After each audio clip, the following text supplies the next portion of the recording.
Hello, everybody, and welcome to Psicast. I am your host, Robert Marcy, and I'm joined here with Bill Montana. How is everybody? Pretty good. So what are we going to discuss today, Bill?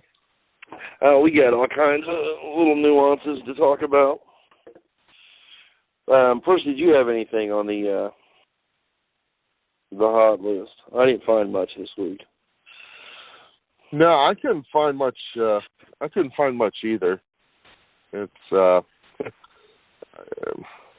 I know. All I know is that Luke Germain just released a Mark deck, and that's getting rave reviews by a lot of people we know, like Michael Weber and the such, and they're really liking it. So it'll be really interesting to see what it's like.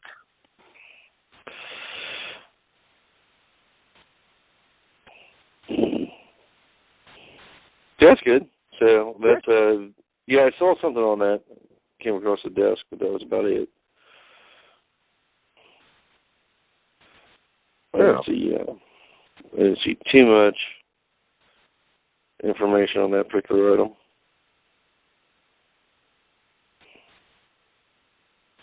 Did you see anything exciting? Was there anything else? Did you hear any new releases coming out or anything? New releases, not really. Yeah, I just didn't see much this week. It seemed kind of dry again. So I guess it's the beginning of summer and everybody's taking off and doing other things. Yeah, that's what I'm thinking. I was kind of looking for something new, but I just have not seen it.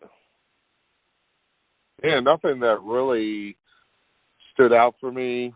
No one has sent us anything in to look at and review. So yeah, I mean, there's a few pieces across the desk, but I mean, it wasn't nothing that we've already, some of it we've already talked about, and some of it we've seen before.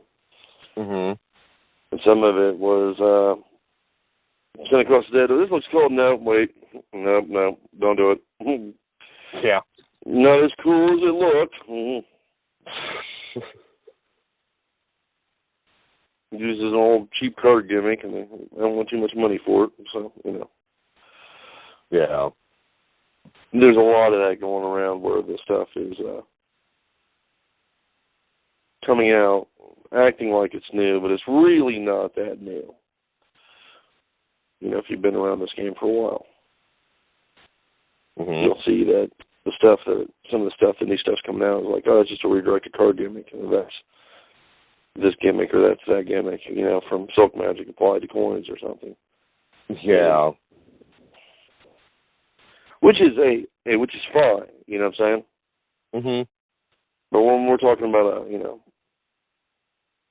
2-inch piece of plastic that's really thin, that's been cut out, is not worth $60, people. Yeah. That's pushing the threshold of reality there. Mhm. Just because you applied it to something else doesn't mean it's, of any merit at all. Could be interesting, by all means, put it out, but oh, absolutely. Don't ask 50 times what the thing's worth, Mhm. I mean, what you did if it was a 50-cent trick in the 60s, it's probably a $3 to $5 trick today. Yeah. So there's no reason to. I need $400 for what? Yeah.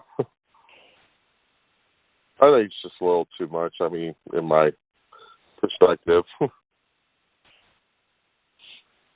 Yeah, I think some of the stuff that's coming out lately is a bit overpriced, actually.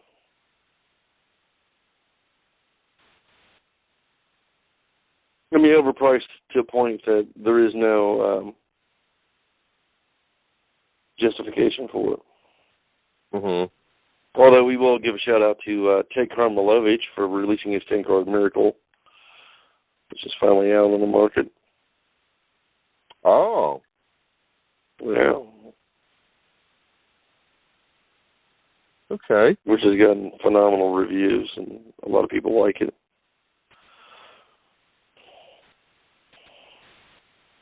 I have no idea what it sells for.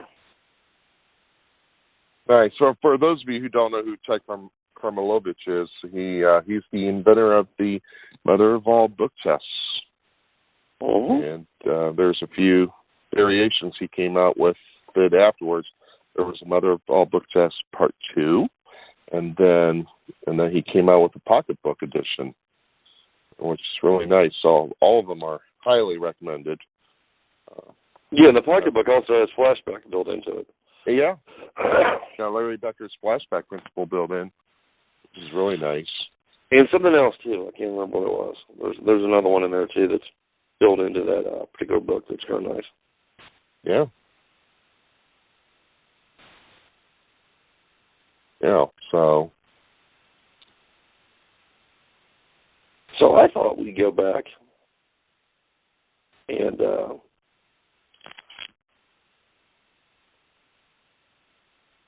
talk about some older effects that have literally been around the better part of a century.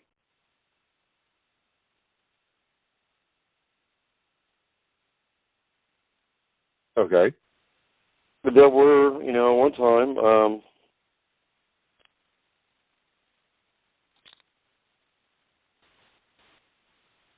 marketed by many different dealers. And in a few different forms, which is kind of nice. So you have a little variety there.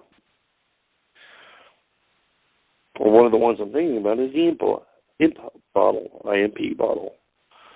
The classic imp bottle. Okay. The imp bottle is interesting because it can be used in a variety of different ways. Okay? AKA the bottle never falls over, the bottle never stands out, the bottle, It can be used in bizarre magic, it can be used in somewhat in mentalism in a way. You can use it for psychometry type thing.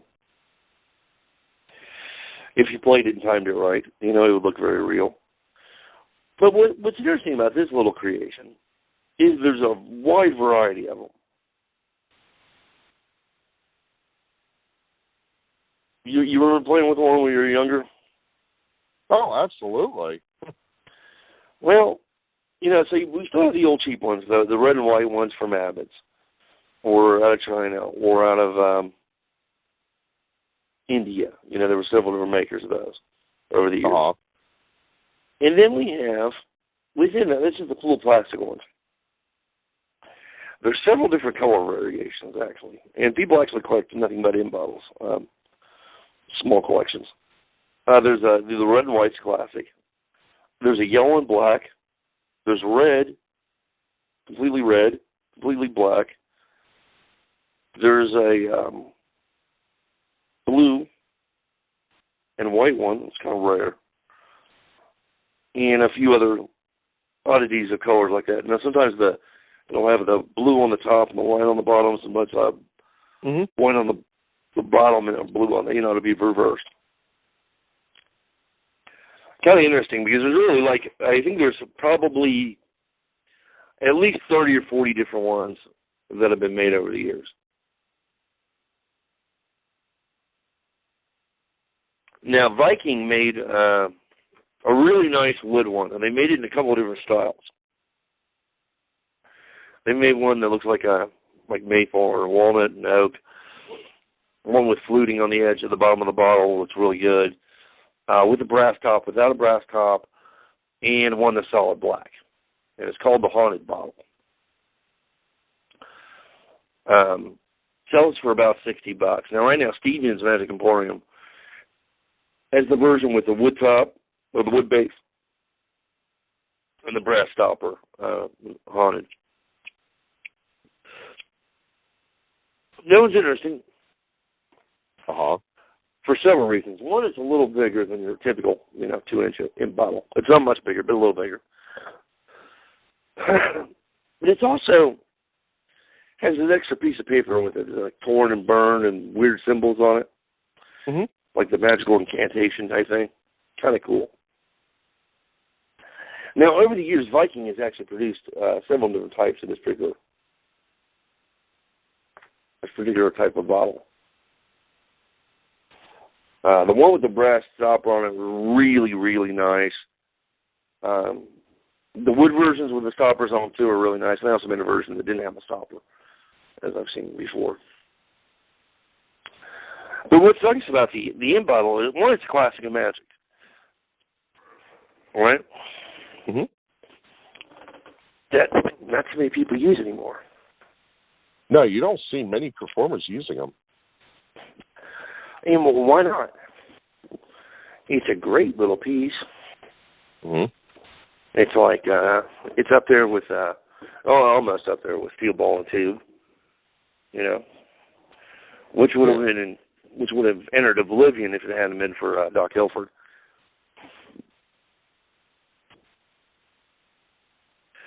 But you also see a lot of this early magic. Now, a lot of this stuff you can get cheap. You know, you can get it used, you can get it cheap. As long as you get all your parts there, you're fine.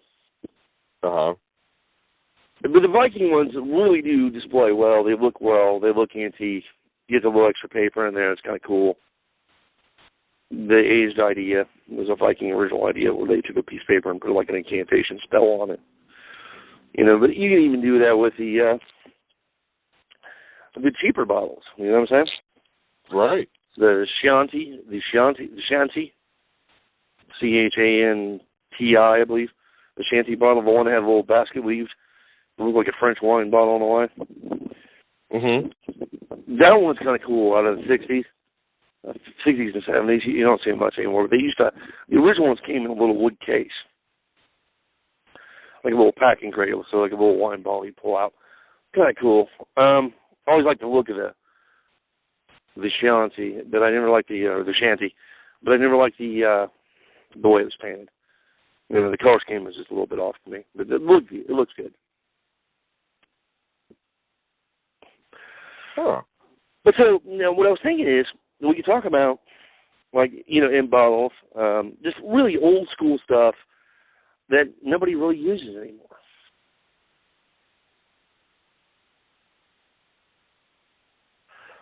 That you would be surprised at how much mileage you can get out of some of this stuff. Now, if I remember correctly, you just brought back the 2-card money into your act, right? Mm-hmm. Yeah. See? See what I'm talking about? Yeah, I mean, it's a really great piece. Yeah, and these are pieces for workers that we're going to discuss.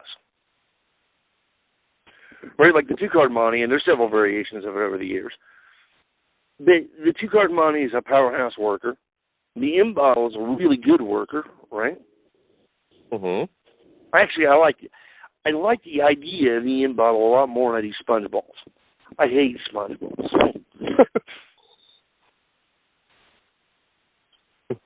Because, you know, in the crowds we work are older, and they don't really get into the sponge ball thing. You know what I'm saying? Yeah. So for something about it, sponge balls doesn't seem to flow really well with that crowd. It can. Don't get me wrong, but it can. But the in-bottles and stuff like that always seem to be just kind of fun to play with. You know, as a performer, it's also fun for us to play with because it's like old school nostalgic stuff. Right. And when you get into some of that old school nostalgic stuff, you know, that's fun for you to play with. And then you tell the story, you know, there's a trick from when I was a kid growing up or whatever, you know what I mean? Mm-hmm. And you tell them it's old.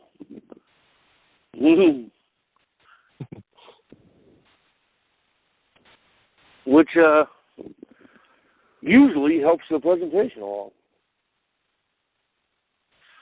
You know, the old, let me show you one of the first tricks I ever learned stories. I mean, those are nice, fun party kind of pieces, too. Right.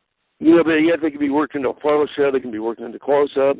Parlor's a little tough on some of them, but some of them can be worked into. Got a little wind. Naturally, yeah, you know. Bloody Ohio weather. But like I don't know if you saw me work one of those when we were in Vegas. Pin and stick. Yes. It's essentially a diaper pin with a wooden stick. You put it on it's got a hole. The little stick's got a hole in it. You slide it onto the pin, close the pin, and then the stick's resting on the top of the other side of the pin, and you give it a magic move, and boom, it passes right through. Yeah. Looks fantastic for penetration. Probably one of the most visual, best penetrations out there. Uh-huh. I've worn those things out. At least only a couple bucks, but I happen to work that one fairly well. I can do speed moves and all kinds of stuff where you get the stick just to constantly penetrate the stick like this pin's not even there. The thing just keeps rotating in one gigantic circle. It's pretty cool. But there's a lot of those like little weird offbeat effects that, guys, we should be using more. They respond really well with the audience. And a lot of these effects that we're talking about, the new audiences have never seen them. Yeah. Think about that. The pin trick, what you get from, what is it, Easy Magic? There's one that made one of, whoa. I got a heavy wind. Yeah, we're getting heavy wind. Pin trick. I'm out back. It's fairly nice. It's really warm out finally. So yeah, just windy. But the pin trick, man, most people have never seen it. I've done that in magic shops and they've never seen it. I turned half a dozen magic shops. They're like, dude, this is a great little effect. Boom. You got to pitch it, but for $2, it's a 30-second demo, man. What more do you want? Yeah. And it's visual. Too often, a lot of the stuff we do is really not that visual. And it's just windy. Go ahead and talk for a second, Ronald, while I get out some of this wind. Okay. Yeah, I'm just going back to the 2-card money. That's something I re-include into my act and sell, and don't brush it off as something that the audiences won't appreciate because they might have seen someone else. Oh no, they love it. I mean, I demo it, and then the fact that I'm offering it, for sale after the show, then they line up for it. So so don't underestimate the power of that routine because it really kills.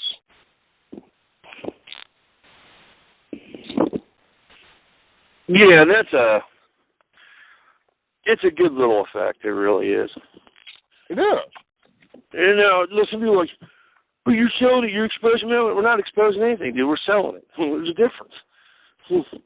Let's get that shit cleared up right now. Yeah. We're introducing people to magic that they can do at home. Simple stuff. None of the advanced stuff. And stuff that was sold in dealer back rooms.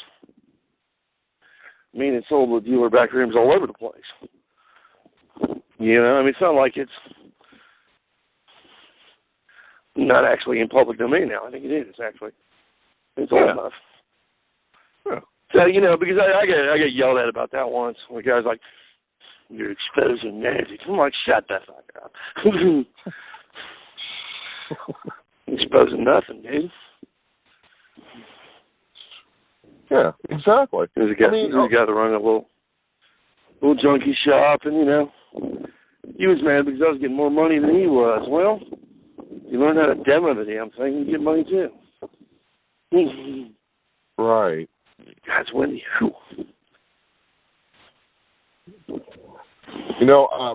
Just to share a quick story. I mean, a few years ago, I was paid to train he was like a sales speaker.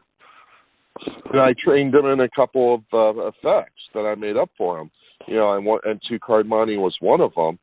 And the other thing was like an invisible deck, and then I forget what else. But long story short, these were all effects that you can get at a magic shop. And all he wanted was 3. He didn't care about magic, but he wanted to do something to break the ice. And believe it or not, when I was there and saw him performing, he had a standing ovation after his sales presentation. I mean, and these are with store-bought tricks. Yeah. Not even good ones, but yeah. Right. But that's the thing, though. I mean, there's so many markets those things can be moved into, and the guy's not going to Yeah. go on and tell everybody he's done. It's just, it's entertainment, man. Whether they're working, venue A or venue B, it's still entertainment. Exactly. And even if you're selling stuff from the podium, which we occasionally do from time to time, or you're doing the program pitches or any of that stuff, this stuff blends really well with that stuff.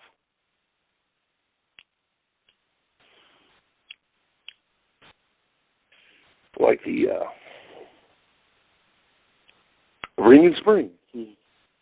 Mm-hmm. Ring and Spring. I don't know how many of those you pitched to your trade show crowd, but I know it's a couple thousand. Quite a few.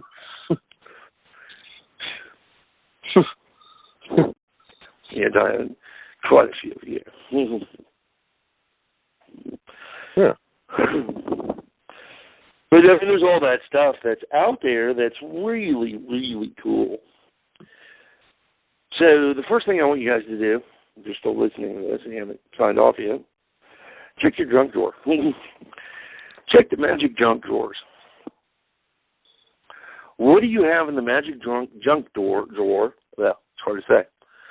Magic junk drawer or box that can be brought back. Uh-huh. Now, a lot of this stuff will be stuff you played with when you were younger, 10 years ago, 20 years ago, 2 years ago, and you just kind of lost interest in it. That doesn't mean that's a bad effect. That means you're already fairly well practiced at it and you're ready to go in a few minutes, Mm-hmm. Just change the scripting on it, update it. A lot of this old stuff that we're talking about tonight needs to be updated. Because the dialogues and the manner of performing them are somewhat dated, Mm-hmm. But the Ring of Spring, because you can do the locking moves and the double locking moves and all that. And yes, you can do it all one-handed. Full practice. Right. But you just pick it as you pick it up, you snap it into place, or snap it out of place. I do a lot of. I used to do a lot with that. It doesn't take much either. No, I can probably do it right or left-handed too. So it doesn't really matter if I'm working a crowd or right-handed. I got two of them in play. I hand one to this guy and one to this guy, and this guy gets his. This guy doesn't get his. I pick this one up. And I switch him back around, and he gets his, and he doesn't get his. You can learn all kinds of ballyhoos on that thing. Uh-huh. And these are really, really simple tricks to learn. There are also tricks that are, the most that you're going to spend for these are maybe, what's the upper end of the info now, $60? 60. But that's for a pro quality version. You can get a cheap version for $1. The Chiantis, let me spell you that for you guys so you get that right and get some mispronouncing it. Chianti. Shanty? Chancy. Yeah. You can get those for, under $10.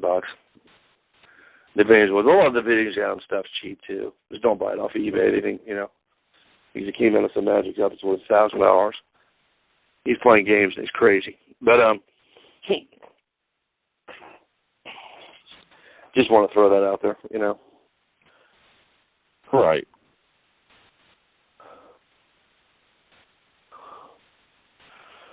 But there's a lot of that old school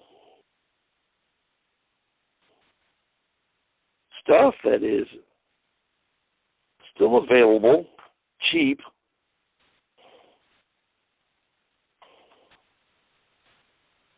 They're usually created by mass magic shops, you know, in their kids section. That really doesn't cost a lot.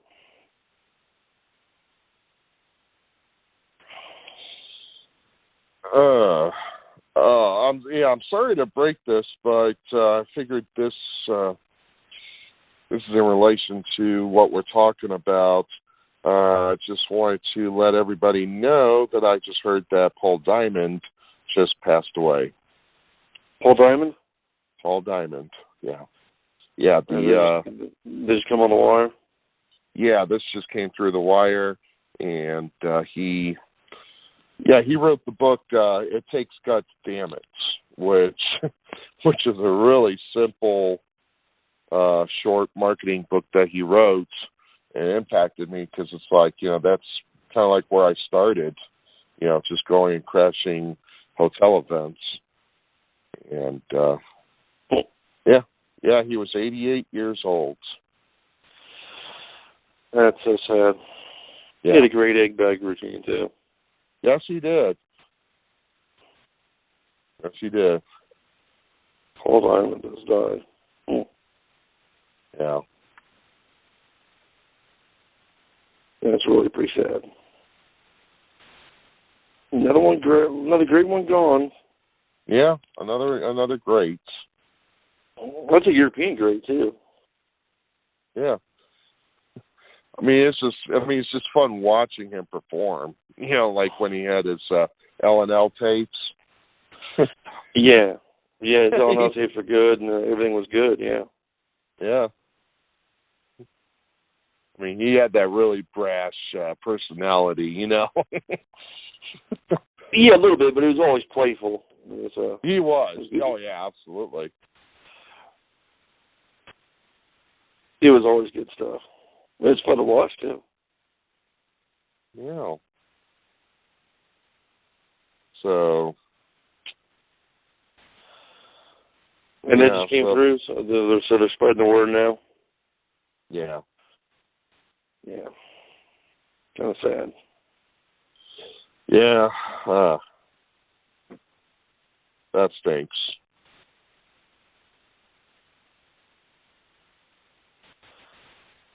Yep. We're losing a lot of them. Yeah, almost every day. It almost feels like weekly. Yeah, some days more than that. Some days they're dropping like flies. Yeah. It's just kind of sad because we just lost Cassie here a while back, a couple other guys. Mhm. And we're actually pretty good friends with ours, so. Yeah. Yeah, right now I'm inside, so I'm looking on my computer to see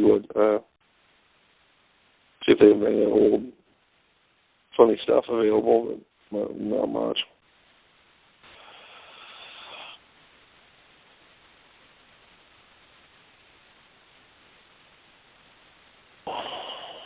And another one I thought that always played good was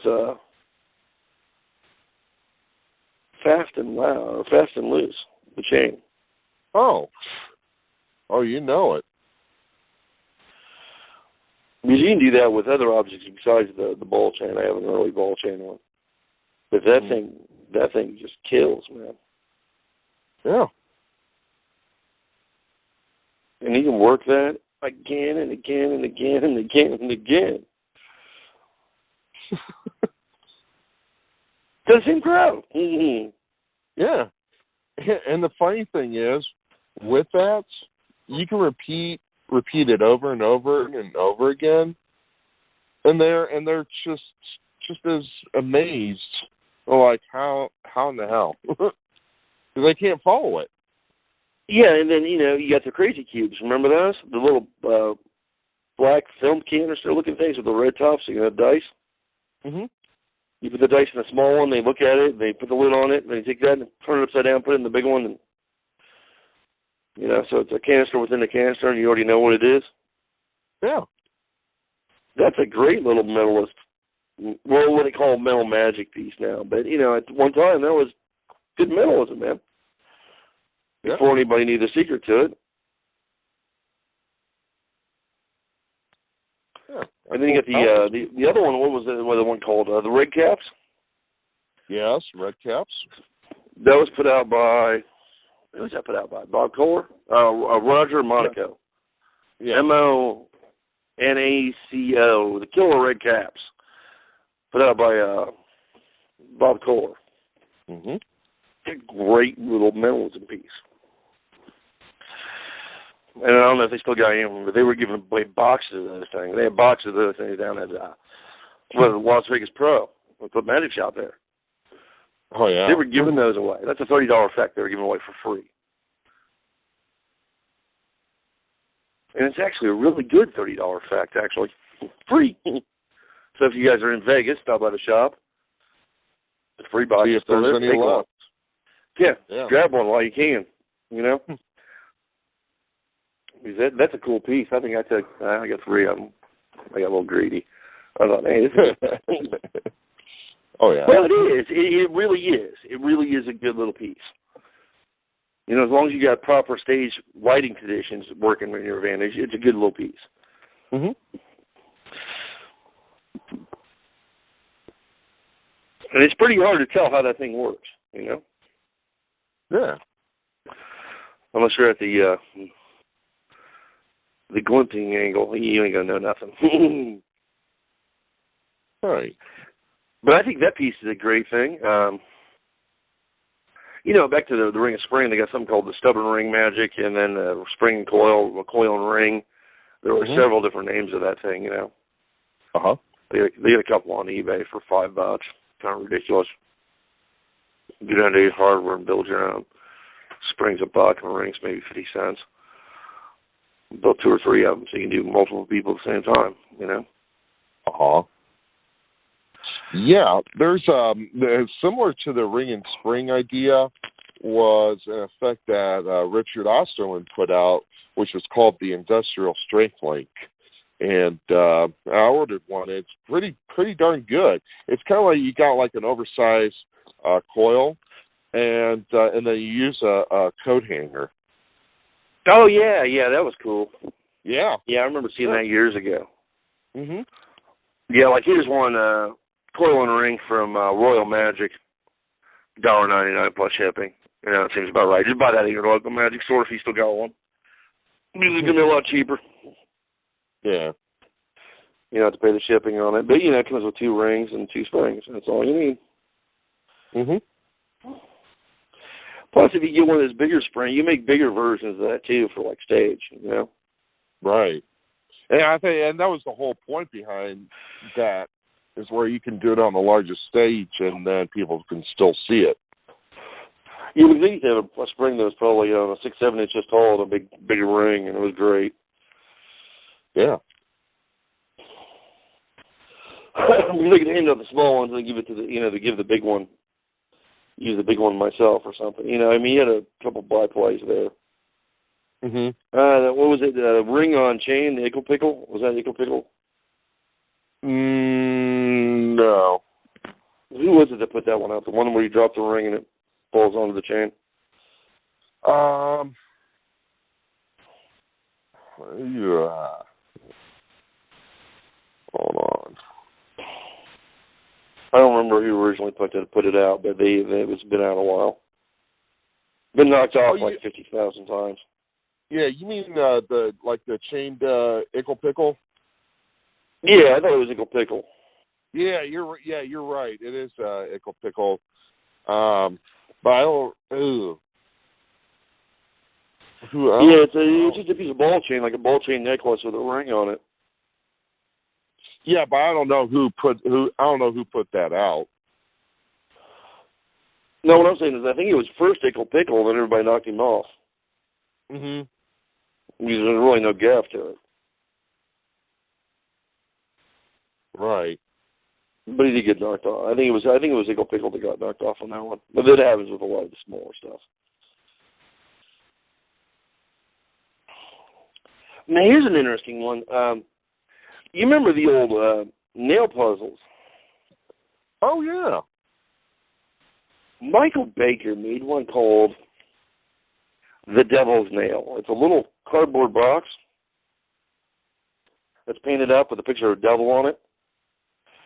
You take the nail puzzles, hold them by one of the nail ends, together. Mhm. Place it in the box, close the box up, talk for a while, open the box up, and they're already separated.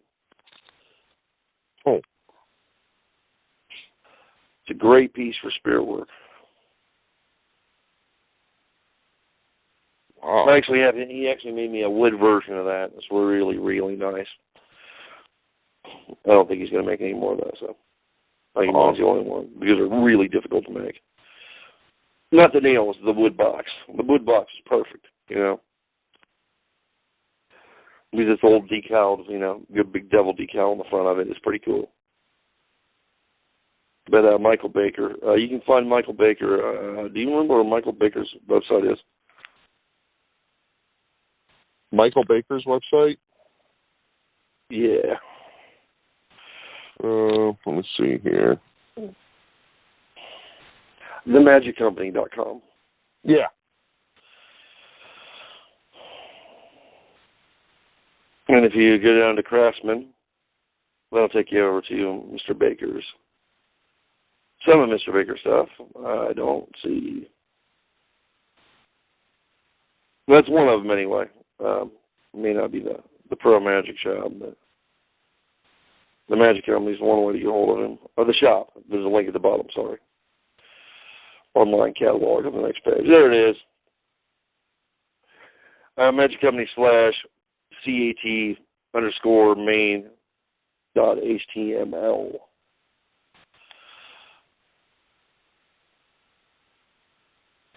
He's a fine builder. Ooh. He's got some new vampire blocks in. He makes a great vampire block. Ooh.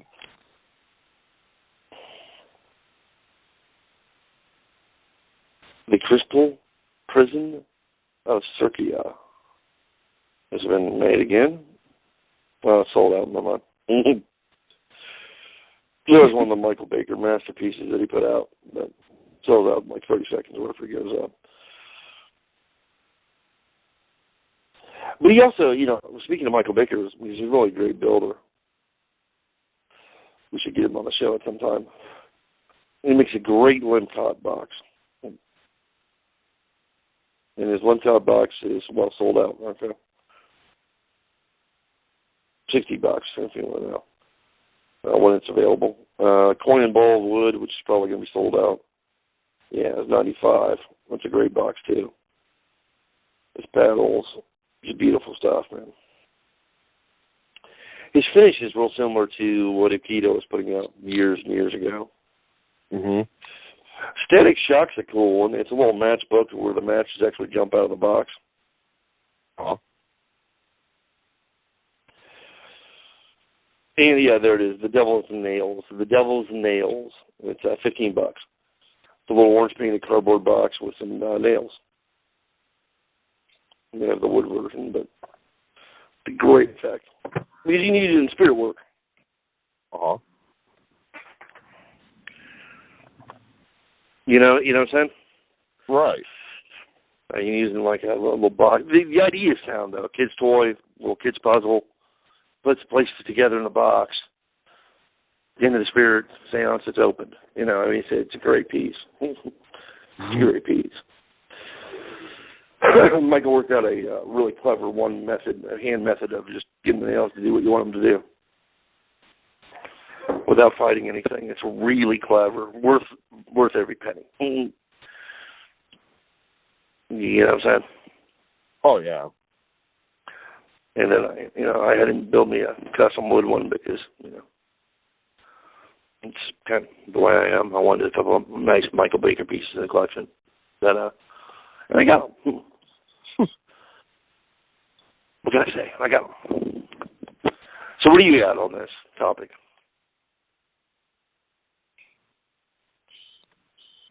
Let's see here.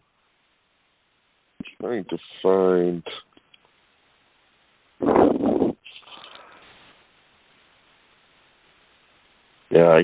I can't. Yeah, I can't really find anything. Yeah, that's typical. You never find it when you're looking for it. But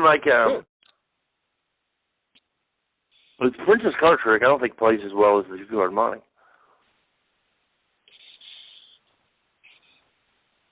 The Princess card trick, yeah. I mean, yeah, two-card money is definitely more visual. Princess card trick, it's maybe good for one-on-one, maybe one-on-three, or a small group of people. In a small group, it works really well. I don't think it works in a big group. I don't like the way it works in a big group because it's hard to see. Even if you have jumbo cards, it's still kind of hard to focus in on that, Yeah.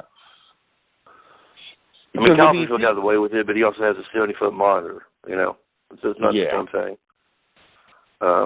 Most of us don't carry around monitors that big, Uh-huh. I went to the theater show and brought my IMAX. Sorry.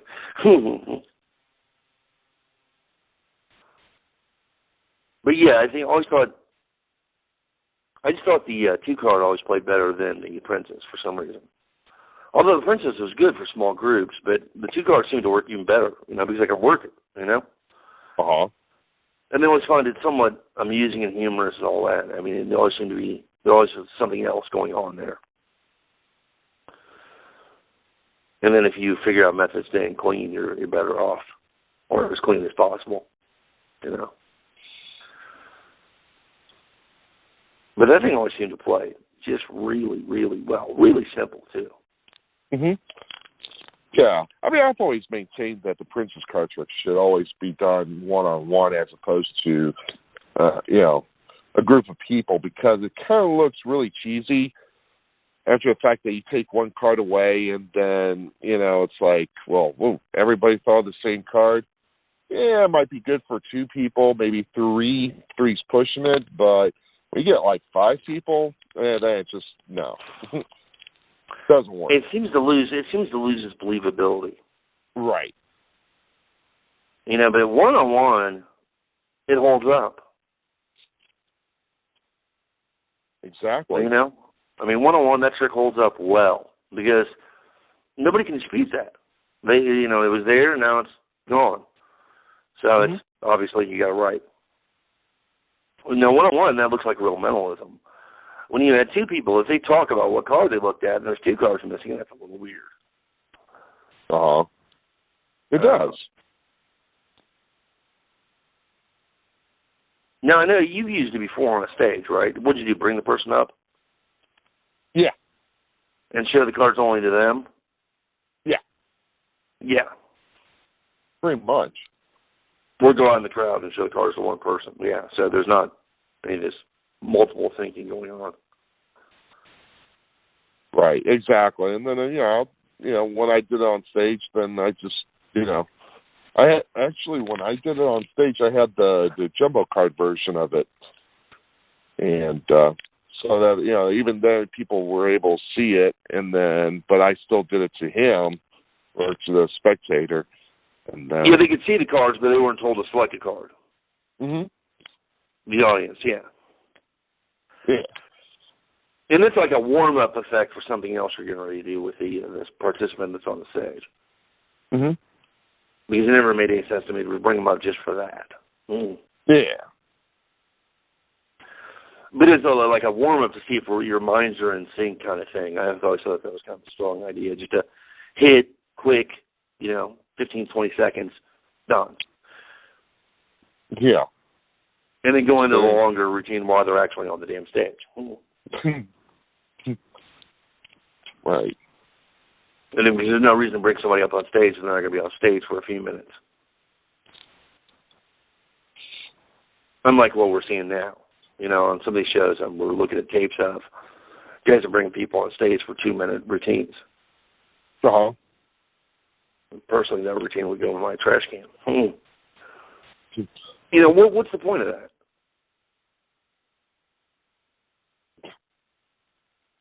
Absolutely nothing. Nothing. I mean, you know, if we're going to do 2 effects in a 15-minute clip, and maybe a 10-minute clip, we might do an opener, the main thing, and then, you know, a cool down or whatever. But, I mean, that's 3 effects in 10 minutes. You know, and that would be showing the guy Princess, boom, boom, and then go into the major effect, and then, boom, we're out. Or do a major and then go into that little routine, and we're done. You know, a little MC kind of segment or something. Uh-huh. There's no reason to bring anybody on stage if you're not going to have them up there for 4 or 5 minutes. I mean, what do you think the time limit for that should be? I would say maybe about 3 minutes, 4 minutes. 3 to 4 minutes, you know, within the comfort zone. Mm-hmm. But have them actually participate and be doing something with you while you're standing there, not just standing there looking at I hate that. You know, when you call a person up, they just stand there. What good is that? Yeah. I mean, I would say at the some point, I might one of the future audio programs, I might share my routine with the 2-card money that I actually do with 2 ordinary cards, and it works. Yeah. So maybe in a future audio program, I might reveal that. But I fooled magicians with it. They're like, huh? And then I'll just throw the cards out into the audience, like, here you go. Thank you. Have a nice day. Yeah, it's like when Tom Phoenix was out in Vegas with us, and he was doing that trick with the thumb tip, then he realized he wasn't wearing a thumb tip. Exactly. Right. Because everybody assumed that he was wearing a thumb tip, and he made it look like that.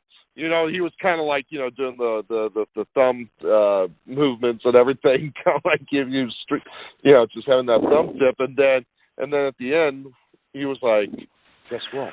I got a thumb tip on. Look at my hands." That was so beautiful. Loved it. Yeah, because, I mean, most of us, you know, we already knew what he's doing, you know, or we thought we knew what he was doing. Yeah. We actually had no idea what he was doing. Yeah. Because he was way ahead of us. I did hear he might have a new work coming out, but I don't know what's going to be done. Yeah. Well, just recently, Tom had work on the 10-card poker, or not 10-card, on the any card, any number premise. Yeah, there's been several interesting works. His was pretty interesting, though. I think you sent me some clip on that. Yeah, really. I mean, really good thoughts on. I mean, you know, now it's like, you know, the any card, any number is overdone, overused, and it's like, oh. Well, it's like everybody started using it after somebody uploaded an illegal copy of the Burglars book on PDF. Mm-hmm. That seems to be where all that originated from. Oh, any card, any number, yeah. Because I know most of the bozos who were quoting that book and talking about that did not pay $650 for the book. Yeah.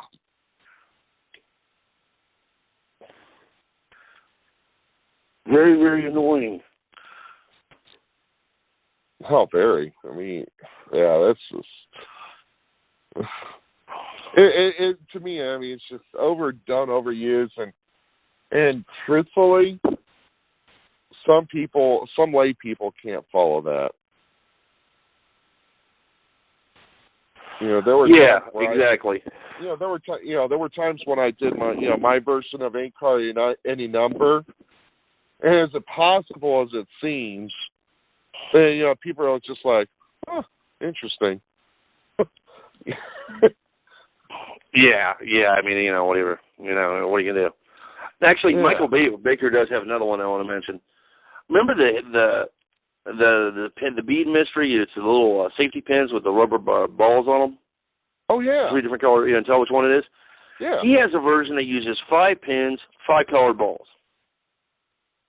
Okay. Wrap your head around that one. 5. There's an orange, a blue, pinkish red, a yellow, and a green. Oh. And you instantly know which one they picked. There's 5 balls, not 3, 5. That's pretty cool. Whoa. It's $25. Not bad. Oh, it looks like he's got the Shanty Inn bottles. He's the one that made them. The Classic Inn bottle, that will make sense. He's the one that put them out in a special miniature crate. He made these little miniature crates for the Inn bottles. Uh-huh. They look like little wine crates with little labels on them. They got like little shavings inside the, to hold the bottle. It's really pretty cool. It's $20. There you go. Buy them from Michael and the Magic Company. I'm just looking for Michael's stuff because he's always got good stuff. He's always got really, really good stuff, actually. And for you guys that like the hot rods, Michael makes them in walnut. Mhm. So they're really nice, and they got a hot rod dual. They're like $15, $20, $30, not much. The stoplight stick where you get the green, red, and yellow lights, and then you get the green light on the other end. It's just really nice stuff. He's got a professional set, the jumping jib set. It contains available in 2, 4, and 5 rod sets, and 2 rods $15, 4 rods $30, 5 rods $40. That's cheap, This low motion changing stick, for the color changing sticks. He makes some really nice ones, really nice. Oh. They're actually a really good size, so you can paddle move them very easily. And they're well made. And they get the little rhinestones on them. They look nice, but they're well made. What more do you want? Mhm. We're going to try to get him on Psicast here at some point. Because he'd be an interesting conversation.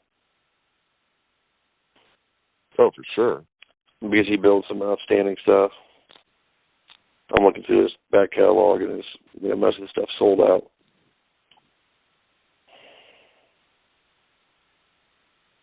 Sold out.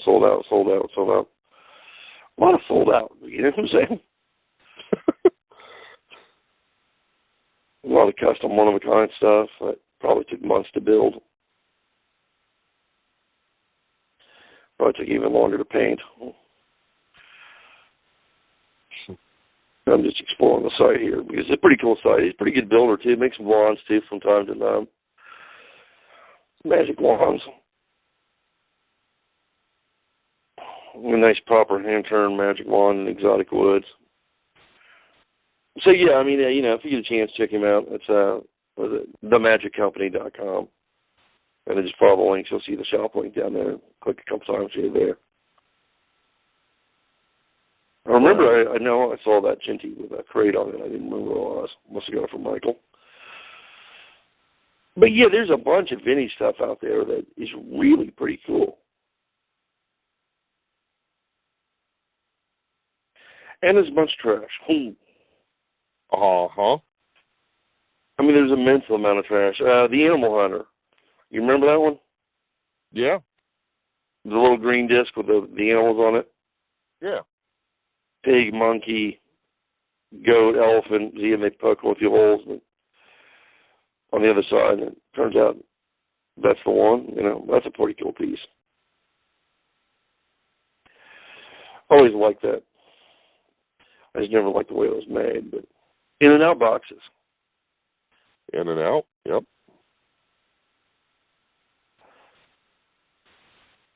I don't remember who it was. Do you remember who it was making prices of those? No. Somebody made a professional set out of wood that was really, really nice, but I can't remember who it was. And there's an old plastic version that was sold through Haynes, I think it was Bill Pryor selling it. Used it as part of a SpongeBob thing. Kind of cool. Called the Martian egg. The box would turn inside out and, it'd be in the other box or something. Oh, nice. It would vanish from one box and appear in another box. It was kind of a cool little routine. Uh-huh. I'm just looking through the classic low-budget sale pages and see what's out there. Some of it's kind of funny, actually.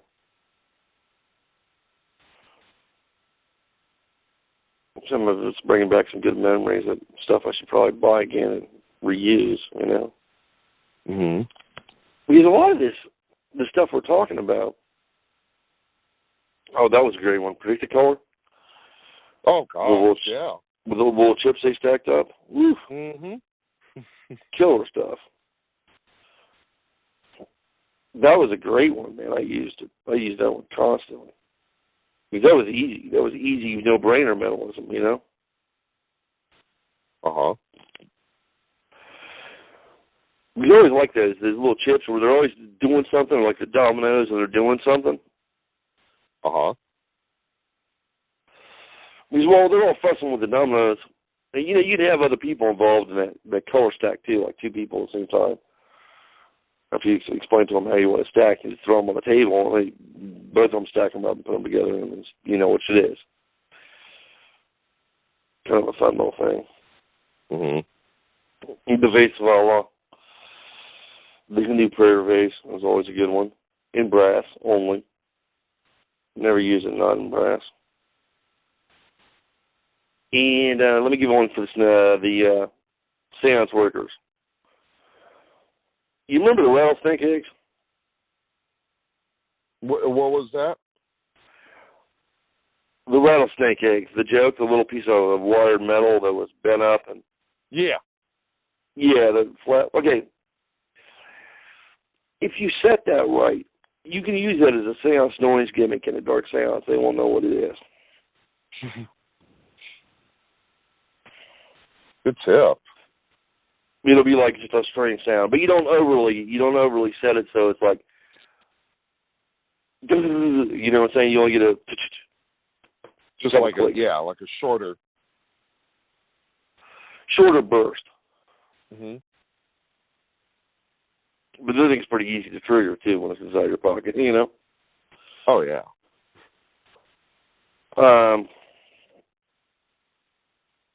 They're calling the pin and stick now the pin and wand from Royal Magic. We'll update that name. The Indian spinner was cool. The little propeller that you had the stick and you rub the side of the two sticks together. Yeah. And the propeller would turn one way or it wouldn't turn the other way. Or you get to go back, but the other guy who tried never be able to get it to work. Oh, those are actually really good effects, by the way. But on the spinners, the one with the little propeller that moves one direction or moves the other direction, depending on how you're rubbing this little knot stick, get a good one. Don't buy the cheap one.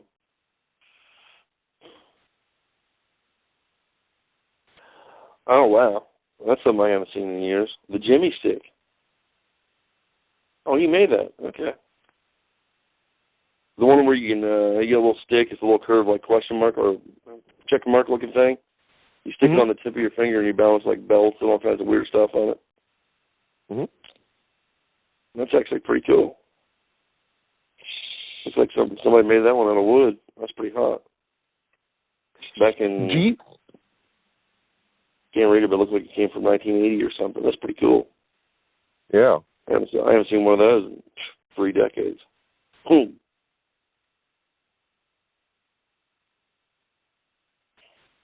Do you remember a effect that was, I think it was called the brass ring casket? Yeah, barely.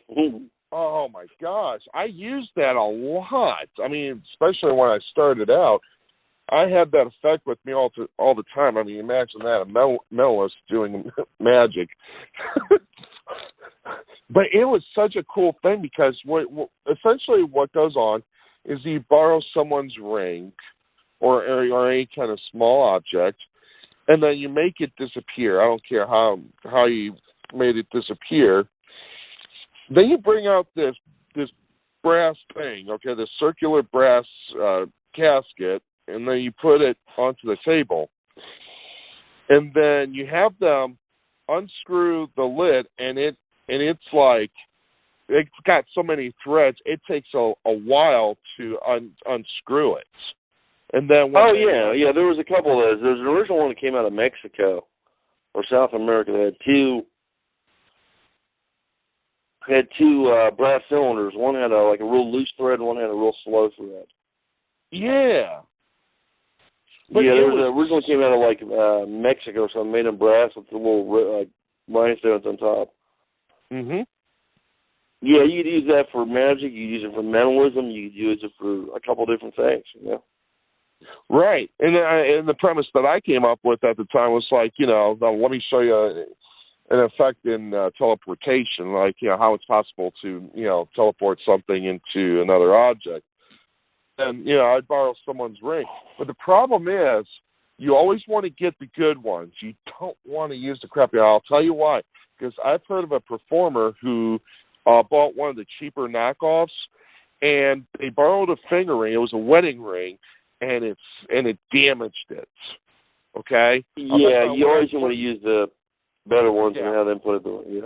Right. Exactly. So you want to get a good quality ones, but I mean, we're not going to reveal how it works. But if those of you who know how it works, they put it in and they put it in the wrong way, and that just screwed it up big time.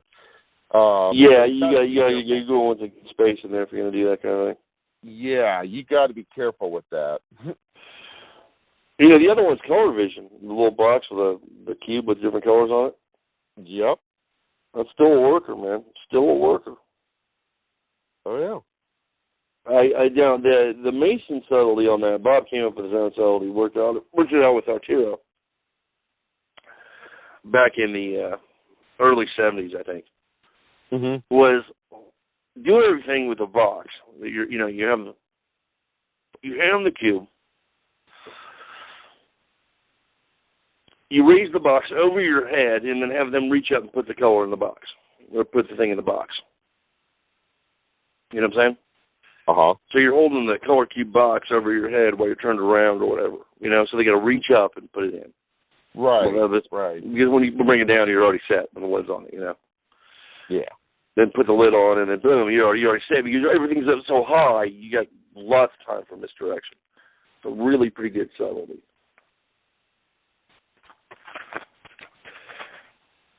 I'm just looking through the sheets here. A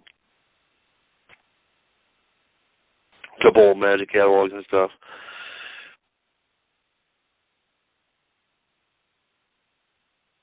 Let's see what they got. Some of it's pretty cool, Yeah. And then, one of my personal favorite is the snapper. Yeah. There was the snapper was like the ink bottles. There was many versions made. There was a brass version, a steel version, and an aluminum version. Those are beautiful if you can find one. The aluminum worked really well. It was fairly light. But it snapped and made this nice little metal snapping sound like the stainless steel one did. It's pretty cool. The brass one also made a little clank sound when it closed up. It added a lot to it. There's been a couple good wood versions over the years. There's been a couple really bad wood versions over the years. The trick, again, on that is to get a good one. And don't pull on the rubber band. Mock pulling on the rubber band or whatever, you know what I'm saying? Or don't pull on the rubber band, because they break the rubber band, then you got issues trying to fix that, It can be fixed, but it's a pain.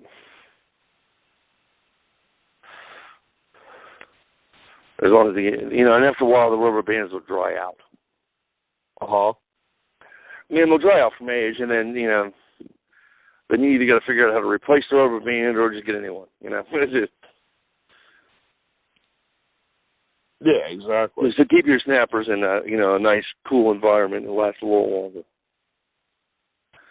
But for some reason, some of the stupid, cheap stuff that nobody uses anymore, that everybody pretty much owns, you know? Mm-hmm.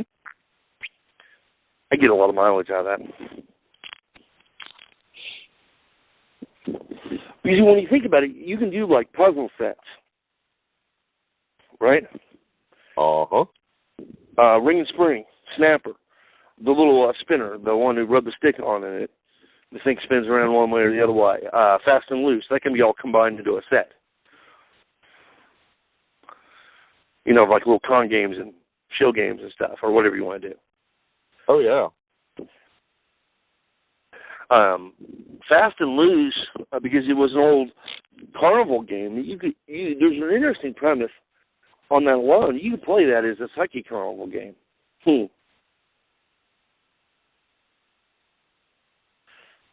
A way to predict the future before they even do anything, you know? Think about it. I mean, it's designed for that, right?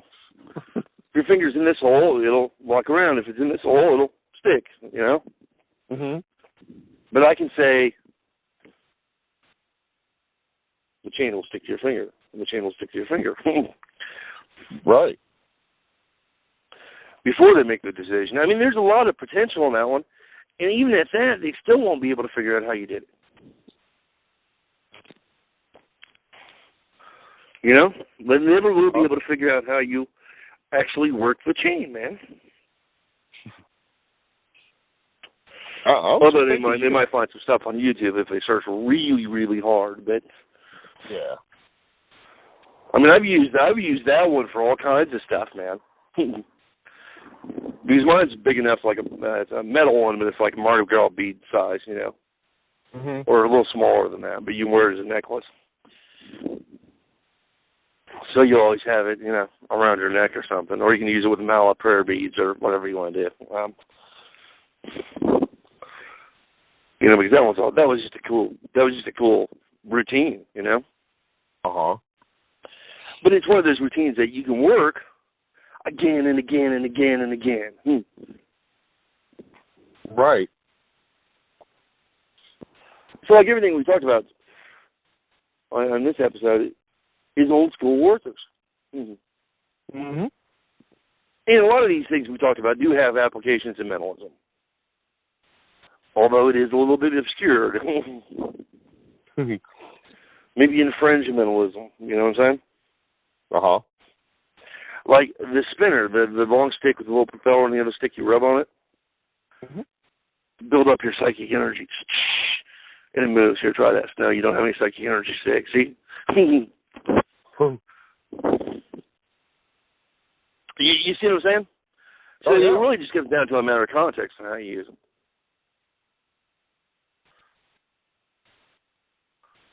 You know, can we get the flow of the psychic, the spiritual psychic energies flowing through the spinner? You know, get the propeller to move. Well, most of them can't do it. You know what I mean? But that's okay. So there's your intro test, and your extra test, your out test, where they actually develop some kind of ability, is another version of maybe the imp. You see what I'm saying? Something that's completely under your control that you will get right. But it doesn't look that way. See what I mean?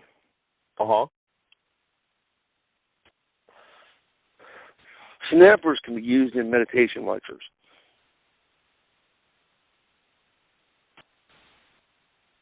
Right? Because you have to be of still mind to be able to snap. Right. It's a great opening. It's an abstracted opening. It's an abstract, conceptual opening, but it works. You know, the thing was to draw them in with something that you can baffle them a bit. You know, it's better than kinesiology in a lot of cases. You know, it's less obtrusive.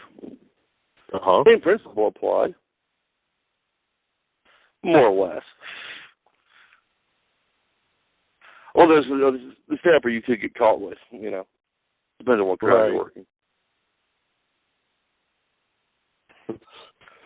But the old spinner swindle, I mean, a lot of that stuff, they're never going to catch you, man. Right. You know, because they don't even know, you know. They don't know. They're not going to catch you on that. But there's a lot of this other stuff that's out there that is pretty good for, actually, psychic fair demonstrations. And I didn't cover some of those, but yeah, they're out there. I'm going to give you a hint. They're in the old stuff. And it's deceptive. And when you see it, you'll be like, how's that going to fool anybody? Exactly. It works every time. But you use those things in environments that aren't, where they're not expecting it. You know? You don't expect them. Like when I'm doing a high-end metaphysical thing, I'll use those pieces occasionally. Not all the time, but occasionally. When I'm showing a boost relics and holy amulets and, all this stuff, When I'm passing out all those things, and I'll pass out one of these things, that I'm thinking of. They won't know the difference. Think about that. An interesting object from the past, but they won't necessarily catch the difference that this is not as it seems. But it'll seem really spontaneous and magic-y, and creating a sense of magic, which is what we're trying to do half the time. Sense of wonder, anyway. They won't catch it. You know what I'm saying? It'll go right by them, and all they'll end up with is that sense of wonder, which is the point that you were there to begin with. Right. I mean, entire shows can be built around some of this junk. This junk is, $40, $50, and you got it all. Yeah, you got a full show. A full show of really pretty good workers. Now, you're going to want to add in some other effects in there, obviously, But, I mean, you got something that you can start with that works. That's not cups and balls. Exactly. That's not sponge balls. That's not a thumb tip, Sponge bunnies. That doesn't take any,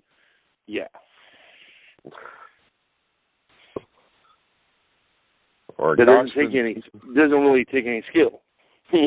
Yeah, exactly. I mean, it doesn't take any skill. The moves are extremely simple. We like that. We really did, because we hate thinking when we're on stage. You know what I mean? We've already got enough to worry about. You know what I'm saying? What's going on in the left wing behind me? What is this dude back here doing, drinking a beer and screwing around with the, hey, don't pull that rope, dude. They'll drop the light rack. All right, there you go.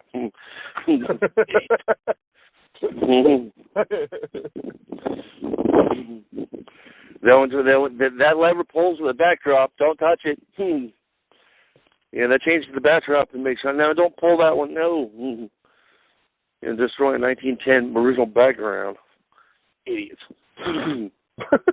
What people on these stages? I don't know. Nice Victorian theater that's not been changed since 1910. Got original hand-painted background. Really cool. You know what I mean? The one you pull a lever and they go up and down. Yeah, it's dope. Yeah. Proper Victorian theater hidden in the Masonic lodge around here. Beautiful. But, I've seen some idiot stuff in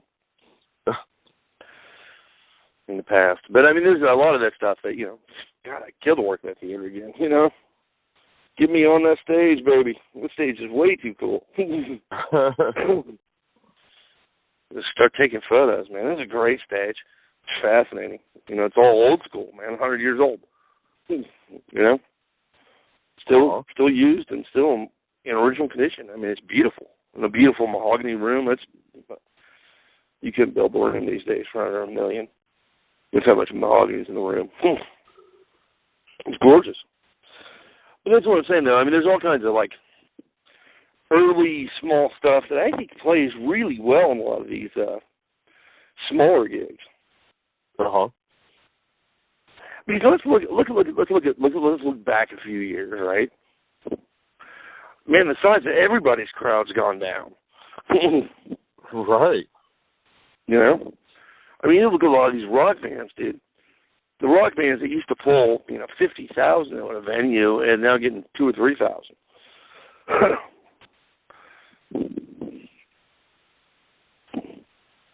You know what I'm saying? They're working on large-scale bars instead of actual coliseums anymore. I mean, some bands are still traveling the coliseum things, but I don't know how big the crowd's going to be. You know what I mean? Uh-huh. But, I mean, I've seen a downturn in that because, one, the ticket prices went astronomically high because everybody had a four-wall or everything. And then, cost a lot more. Uh-huh.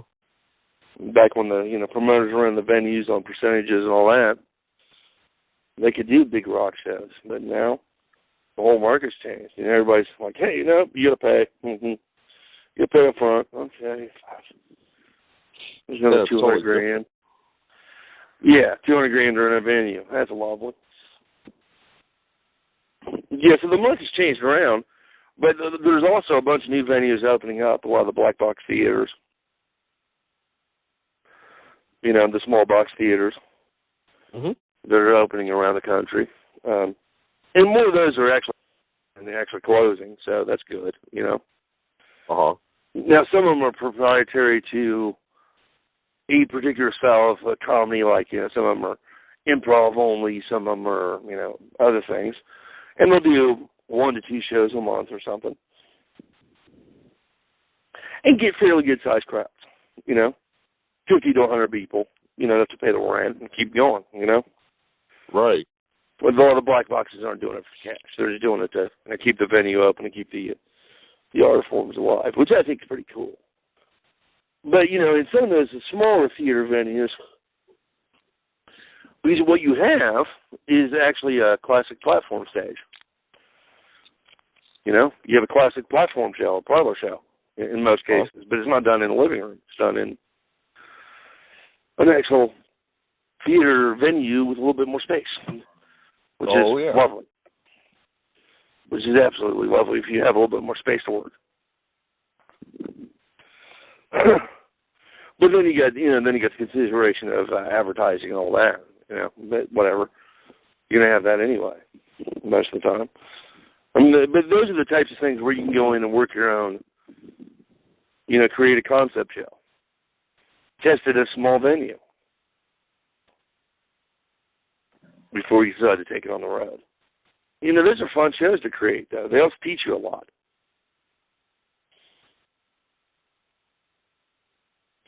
Teach you a lot about how to do things, how to not do things, and all that stuff that a lot of the new guys will never learn. And the reason they won't learn is really kind of interesting, because the venues they think they're going to play at don't exist anymore. Mm-hmm. When you think about it, a lot of these venues that these guys are, getting into magic thinking they're going to play don't exist anymore, dude. Haven't existed since the 80s, before they were born. But, it's us old guys that talk about these venues and stuff and keep propagating this stuff, and they don't really understand that what we're talking about is a historical story, as when we were playing these venues that no longer exist. I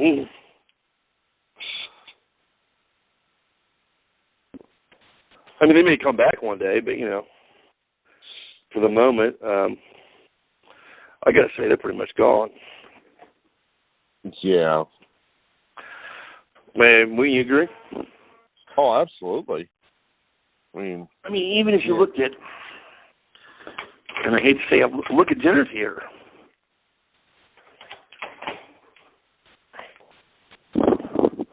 How much in the last 10 years has the dinner theater stage has changed? Oh, it's changed quite a bit. Yeah, you know what I'm saying? It's if you've noticed that, at one time, dinner theaters were up there with like your memorial halls and your downtown theater, but it was built into instead of seating, it had dinner tables, Uh-huh. But some years later, all that started getting downsized too.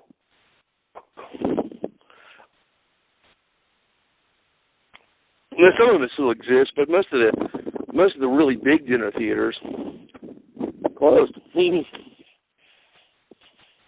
Yeah, I mean the big ones. There used to be one in. There used to be one. I mean, there was like one here years ago. They used to do plays like Phantom of the Opera. You know, that just came off Broadway as dinner theater. But now the dinner theater is a much smaller stage than, you know, what it was. You know, all the really big dinner theaters, except for a few places in the country, have closed. Mhm. A lot of the comedy clubs, even the stages on the comedy clubs seem to be getting smaller. You know, when they open these new comedy clubs up and you go in, you're like, God damn, this place is tiny. What happened? Yeah. Yeah. And even some of the older comedy clubs, when they remodeled, they actually shrunk the stage size to put a few more tables in. Or the stage gutters and areas, you know, like that, got downsized a bit. Mhm. I mean, you notice this over the years. You don't see it coming right away, though, you know? Right. I mean, if we saw that 10 years ago, we would have downsized almost immediately, you know what I mean? These would have been much more sellable instead of trying to bring in all the big stuff. Just saying. Oh, absolutely. But if you can see this shift coming, you know, if you start seeing stuff like that, like, you know, one week the place is holding 50 tables, the next week it's holding 70 or 60, pay attention, something's going on.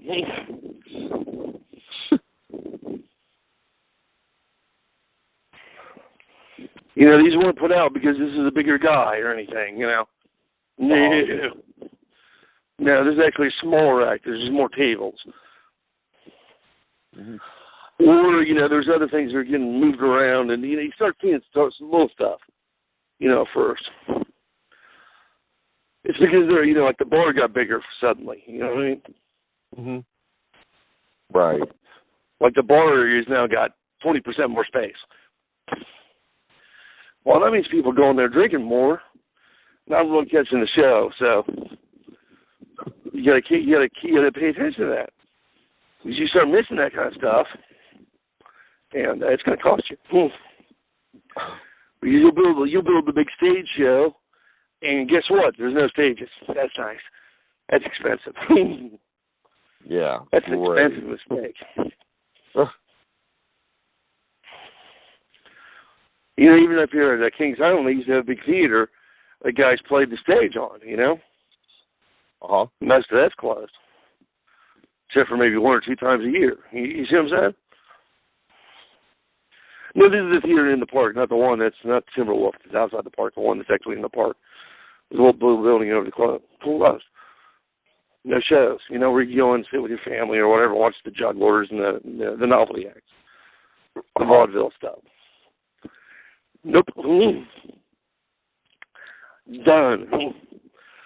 Because I need some magicians that work up that way from time to time, where they go in and, you know, be there a month and just working 3 shows a day doing that. You know, novelty act or whatever. Didn't pay great. That's probably why they got tired of it. You know, it was all right, you know. It's like, yeah, I'm gonna, you know, in the middle of a tour, I can go pick up some money here for a couple of weeks, so I'll just hang out here, you know. Right. What else are you gonna do? You know, if you don't have bookings for a month. Or 2 weeks. You just sit around. You know, you're already halfway home. Or you're halfway on tour. You don't really want to drive back.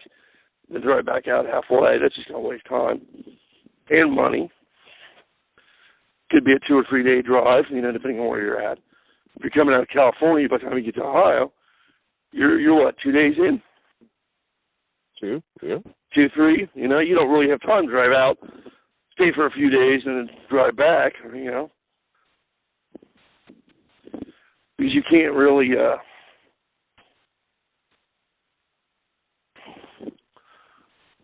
run, what do you call it? Oh, jump a flight, leave your car somewhere, you know.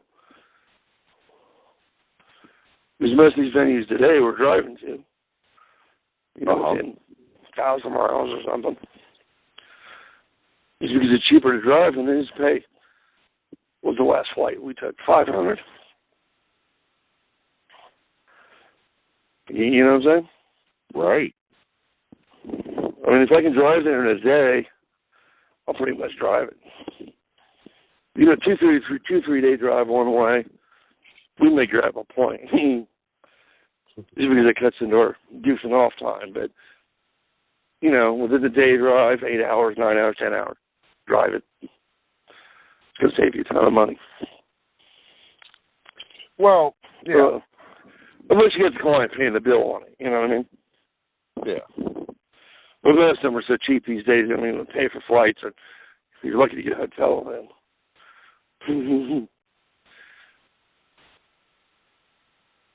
You know what I'm talking about, eh? Oh, yeah. You know, we're talking about corporate clients that are cheap.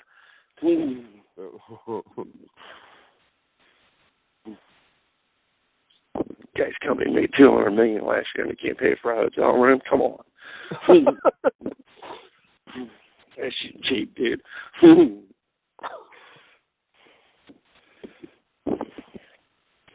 Last time he called me, I raised my rates by 3 times. Dude,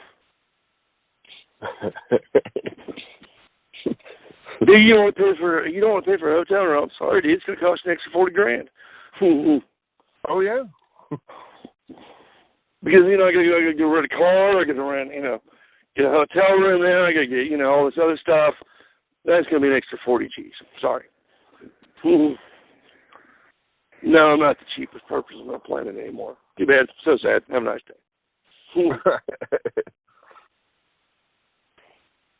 You know, because I mean, think about it, dude. It's going to cost me money to work with this guy. Oh, absolutely. Yeah, but sometimes, I mean, they do dish out a lot of money. Some still do. Some do it right. You know what I'm saying? Some treat you very well. Yeah. But other guys, not so much, man. You know, and man, some of them treat the employees or their employees about as well as they treat the performers, which is horrible. Don't work for those companies, people. You know, it's not worth the money. You know what I mean? If you got that recently, net 90, we'll pay you in 90 days. Yeah, you're filing bankruptcy in 65. Where's my damn money?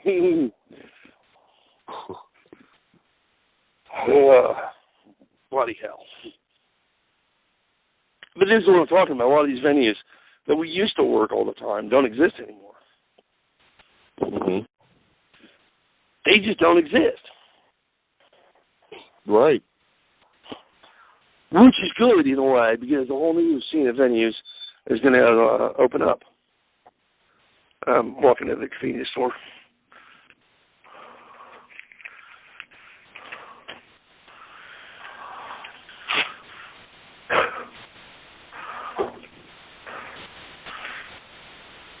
So, what else you got? Other than that, nothing really. I'm still trying to see if there's anything else that we could cover. That we missed? Yeah, there's a bunch of stuff we missed. I can think of a few pieces that we missed, but... Yeah. But, I mean, there's a lot of that old stuff out there. That's why I said, you know, take time, check the junk drawer, see what you got laying around, pull it out, play with it, bring it back into the show for a little while, you know? Mm-hmm. And, you know, what's really odd, this is really, really odd. Some of these effects that we're talking about tonight actually get better responses than our big coup de grace effect. It's unbelievable. Yeah. I mean, just in general, a better response. Not a bigger response, it's a better response. I mean, there's a difference in responses there. You know what I'm saying? Uh-huh. But like some of the big coup de grace effects, Yeah, you might get the climax of the show, big standing ovation and stuff. That's not what we're talking about. We're talking about general overall effects. What are they talking about after the show? You know? Mm-hmm. Two-code phony, spinner. I mean, it's weird.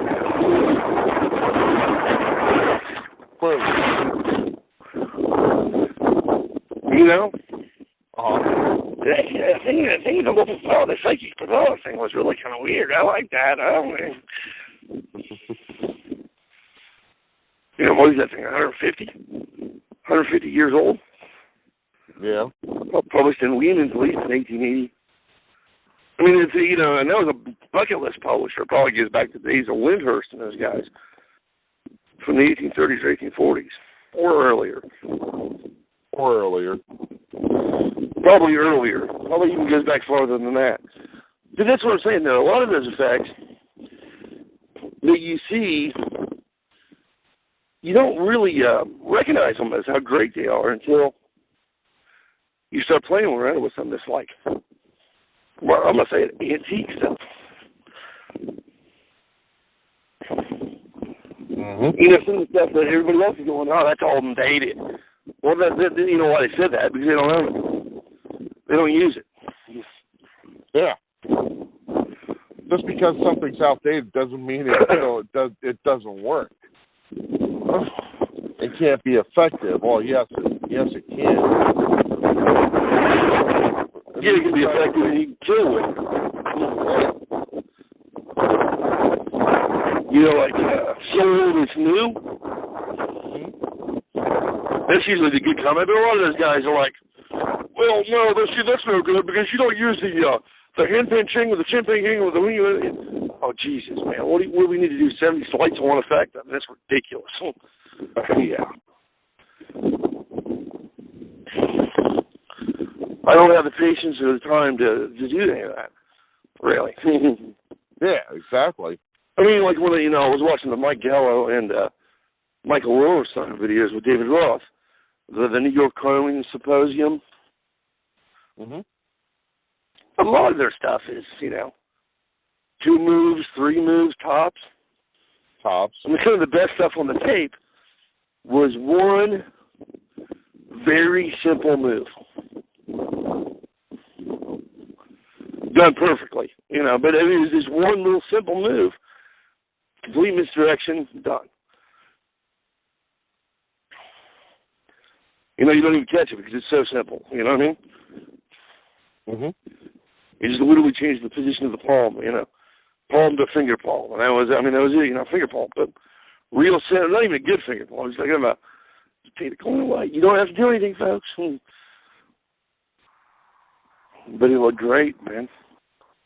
Everything killed.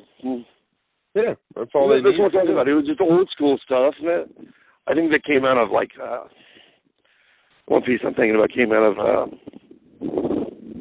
King of Coins, King Ups and Downs in 1999.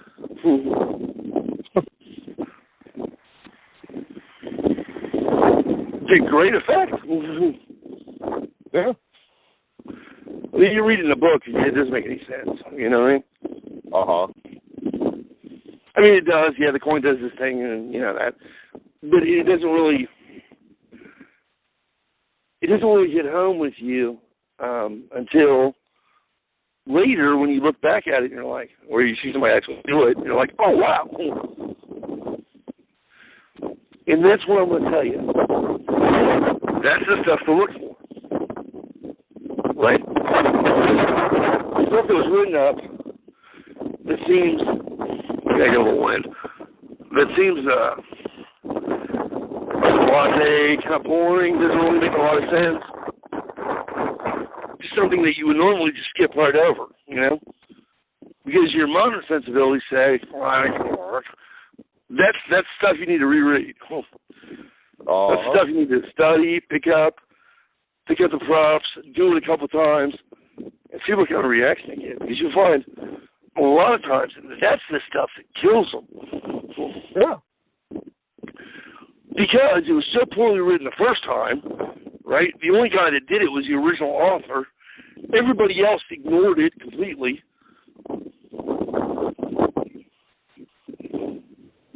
You still getting that? Oh, yeah, absolutely. Everybody else ignored that stuff, man. They just didn't want any part of it, you know, because they're like, that doesn't seem like a great effect. That seems kind of boring. That's lame, you know, or whatever. And they ignored it.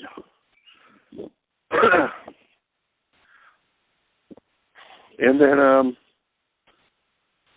you know, you rediscover that stuff. Yeah, some of that stuff will make your entire career. Yeah. I mean, some of that stuff hits so hard with an audience. Now, not all of it. I mean, some of it's crap. But what I've been finding is, you know, for the 25% of it out there that's bad, there's 75% of it that's good. And out of that, maybe 25% or 20% is really good.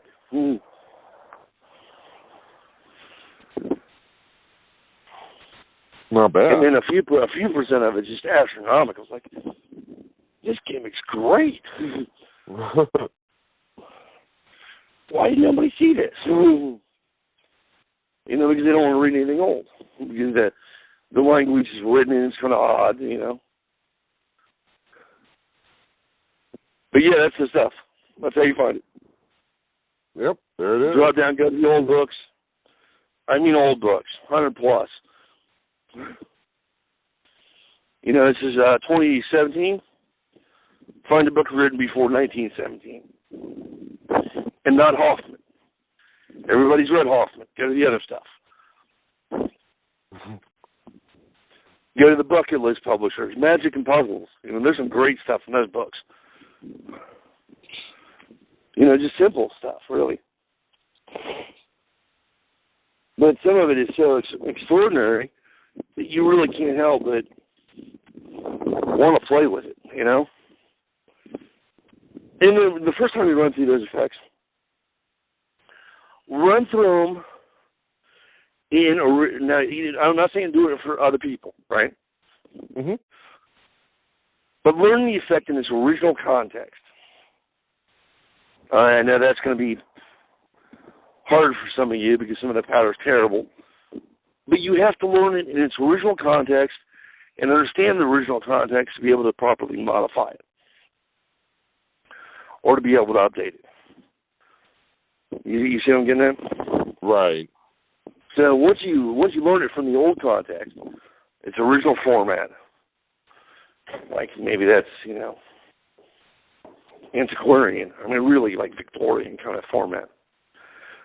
So once you understand it from a purely interesting Victorian aspect,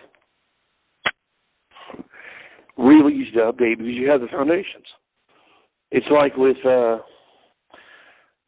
well, you know, with Alan Saxon, confabulation. Mm-hmm. Or this confabulation routine is great. This one's great. No, this one's better. This one's now read the original. How many of you guys actually read the original Allen routine? You know what I'm saying? Right. I mean, the original version from Allen is a blockbuster. Now, granted, it could use some improvements, but the way it fits originally, it's really good. It's much easier than a lot of this other stuff that came later. That, yeah, maybe is better at certain points, but, you know, at other points in the routine is worse. Because it doesn't lack that consistency, you know? Mm-hmm. So when you go back to, like, that routine's what, 50s or 60s, go back to the original, maybe 70s. I don't know, I don't have it in front of me. I think it was 70s. Go back to the original and learn the original and then start going from there.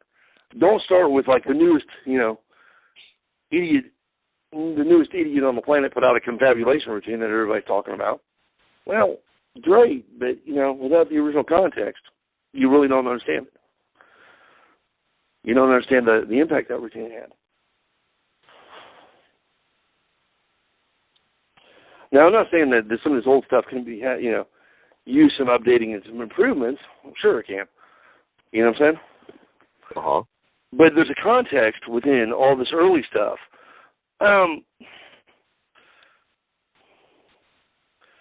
from, 20, 30 years ago, even, as to, 200 years ago, it's really pretty good. Yeah. Like, what was your boy's name? Giovanni, the Pennies. Okay, I get Giovanni Lavera? That's it. He took an effect from what, 1640? Yeah. And then what gets me about that is that I hear magicians say, "Oh, it was underwhelming. Oh, this is boring." Well, I'm like, are you kidding me? Yeah, and then here they are. They're only there to buy the latest and hottest. Yeah. Whatever Tweedledum and Tweedledee are over there pushing that week. Oh, it's no good. Did you not pay attention to how he had the entire audience sucked into it, becoming one with his audience? Did you not see the glory in that? Yeah. And this, folks, this is why Bill Montana does not like a lot of magicians these days. Yep. Yep.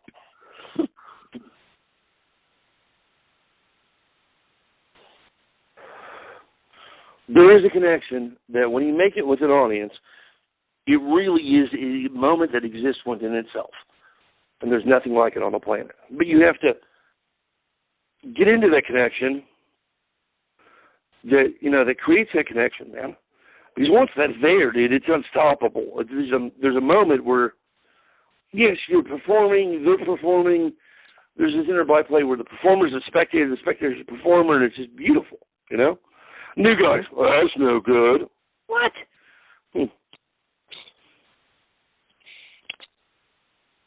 And I know you were a big fan of The Mentalist, the same thing with The Mentalist. Or I was, at the time, a little bit more lenient to some of The Mentalists, but, Mm-hmm. Because Robert was notorious for not talking to anybody. Yeah. Yeah, it's very reserved. I mean, even today. I mean, if I know you, hey, we're cool. But I'm still reserved a lot of times. I mean, let's wrap up on that, right? We'll do the first time you met me at Penguin, and the second time you met me at Penguin, up at the P3 studio. Oh gosh, yeah.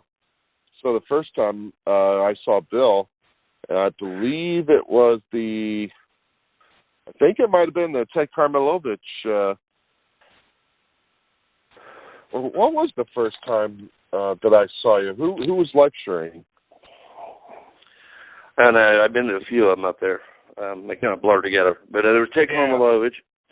Yeah, but anyway, the Alon Nu is the one I was sleeping in. That's the Evil Wolf Alon Nu is giving a guy in the crowd over in the wings. Yeah, that's me. I'm snoring. Sorry. Yeah. Yeah. So anyway, so the first time I saw Bill, okay, so he talks to me and everything, and then I talked to him a little bit over. So I'm like, who the hell is this guy?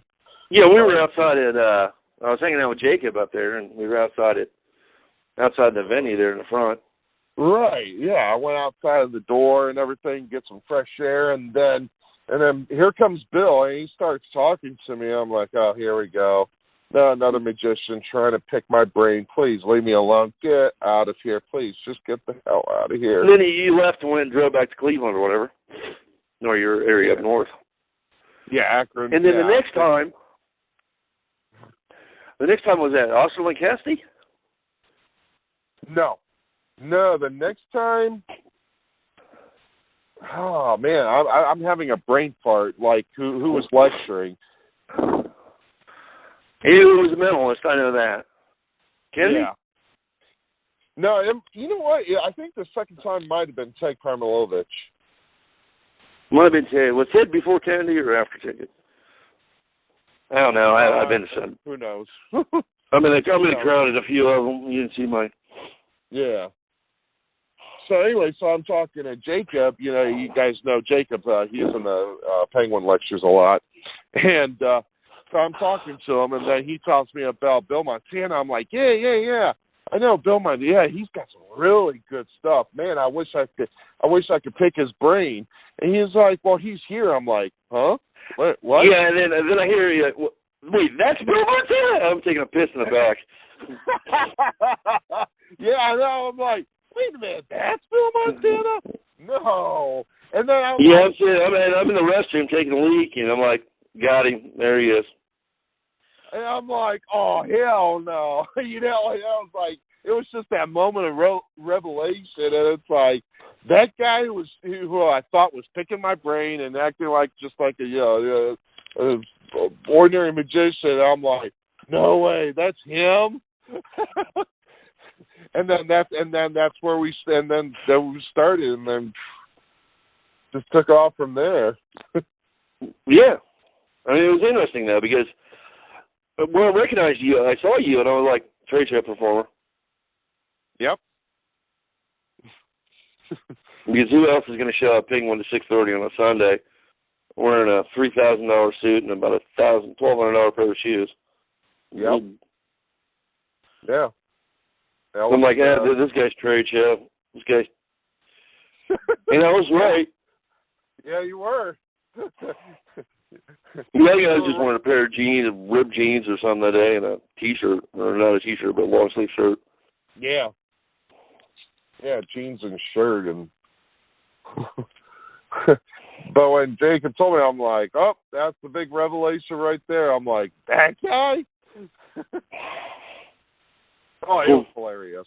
I loved it. Yeah, because by then you've already read the bridge and stuff. You just didn't.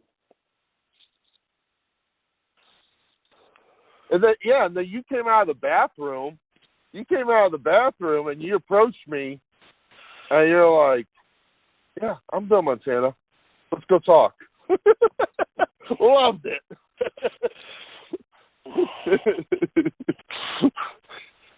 Oh, that was just awesome. Yeah, then we got to go out for pizza after John Riggs' lecture. That was great. Yeah. Yeah, we did the John Riggs lecture, and a lot new. Well, a lot new. That was it. Oh, no, did you make it? Were you at Castiel-Osterlin, or did you miss that one? No, I missed that one, but I was at the second Osterlin lecture. Right, I missed that one. Yeah. Because I wanted to see a Castiel-Osterlin together, because I thought, it's not going to get any better than this. Yeah, I think that was the one where his lecture was like, I think he broke the record. He was like 5 hours long, and there was a tornado warning, and sirens just going off. I mean, you could see it on the lecture. I mean, even the doors were blowing open. I'm like, oh boy. Yeah, no, I missed that one. I was tied up doing a show or something. Yeah. It was on Fair Weekend or something. Right. But now I guess they do lectures on Wednesdays. Now they do, yeah. Yeah, it was at that second Osterlin lecture where he did his famous penny bend, and I happened to snatch it up, and I got that framed at home. That same penny. Nice. Yeah. You gotta love that stuff. Oh gosh, yes. You know, I told my son, like, I'm not going to leave here without a parting gift. Well, that was the parting gift. Yeah, I mean, the Ken Dine was really good, too, Kennedy. Mhm. Yep. Yeah. Well, that's everything I expect in British mentalism. Yeah. And it really was probably, out of all when I look at the difference between like American mentalism and British mentalism, you know, American mentalism has a little bit more of that all guns blazing kind of thing. We could call it cowboy mentalism. In a way, yeah. It's, we kind of come out with guns blazing a lot of times. Even when we're doing the psychic work stuff, it's the way the American culture is actually. But you look at the way Kennedy approached the aristocrat, you know. The aristocratic, like Sir Kennedy kind of thing. But he was always, when he was like making what we would consider rude comments over here, but he was always directed towards this self-deprecation attitude, you know? Yeah. Or he wasn't putting out his audience, he was always putting out himself, because he was like, no, I must have told you the wrong instructions. That's, you know. But it was really, really, that's basically the difference. Yeah. And by the way, Kennedy is really good at what he does. Mm-hmm. His book's great. Barron or Brain or whatever it is, Barron. Barron. Yeah, Barron. Yeah. Yeah, great book. Yeah. Another. Let me see here. I think what was it? Omni? No, not Omni. Austin Poster. If you get a chance, get it. Really great effect. Huh. Yeah. I don't know if I've seen that one. Really? Well, you know, a lot of the stuff I miss because I'm diving into 150-year-old stuff anymore. Yeah. I mean, I'm the type of minimalist who hates billets, but that one, which he's got in that book, is absolutely fantastic. Love it.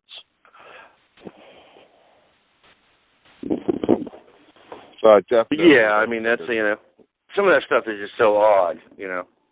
Yeah. I know you're not a fan of billets. I'm kind of a fan of billets. I mean, I don't mind billets. Mm-hmm. To a point. There's a point where in billet works, I think billets, you know, I think there's other ways to do certain effects without billets that are actually better. You know, because when you look at the premise of the effect, sometimes it's better to do it without the billets. Yeah. You know, the same thing, but just do it with a different method, impasse, swamming, or something, you know. Yeah. Because there's this whole point now, and I think Cassidy talked about this, where, you know, one day writing stuff down is going to become obsolete. Mm-hmm. It's an interesting thought. Mm-hmm. It is. I mean, it's not now. I mean, it probably won't happen within our lifetime, maybe. But there is something that's interesting about that. You know, because the need for actually having something written down is becoming less and less. There's still points where you do make notes and write stuff down, and you know, but you gotta write stuff down for very specific reasons, you know. Mm-hmm. And like in the case of Kennedy Cassidy, was I have you write it down so you don't make me look like an idiot. You know, in a playful way, because it kind of says, hey, you know, I can screw with you. Well, no, you can't. This is why I'm having you write it down. Like, I know you're going to screw with me. This is why we're having you write it down. Right. But done in a very playful way, it's very funny, you know? Yeah. Because it applies to the guy, oh, I already know you're going to screw with me. That's why I picked you. Write it down. You know, but there's an interesting premise there in itself. But it's not a spoken premise, you know? Yeah. But you see that a lot, this unspoken premise, in Kennedy's work. Mm-hmm. Well, there's actually a lot more going on that you don't see, or he doesn't state, but it's there, you know? Yeah. Plus, how cool is that Tom Ford Seville Row suit? I mean, come on, dude. Yeah. That suit was banging.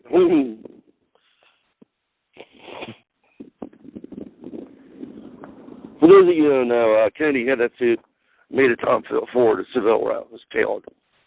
That's why it fits so well. But he had additional features built into the shoes, like the way the pants were cut, the little slide on the side, so they fit better on the shoes. It's attention to detail that you see a lot more in British mentalism than you do American mentalism. Yeah. But not like the detail of the effect. We're talking about the details of, you know, how things look on stage, how this is presented, and it's a little bit more attentive to the certain smaller details than, you know, American, because we're walking out in jeans and a T-shirt, and, you know.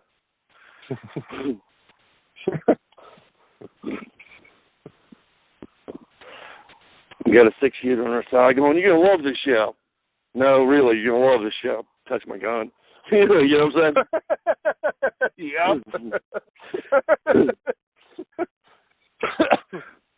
Flash the gun, you know. Like, you'll love this.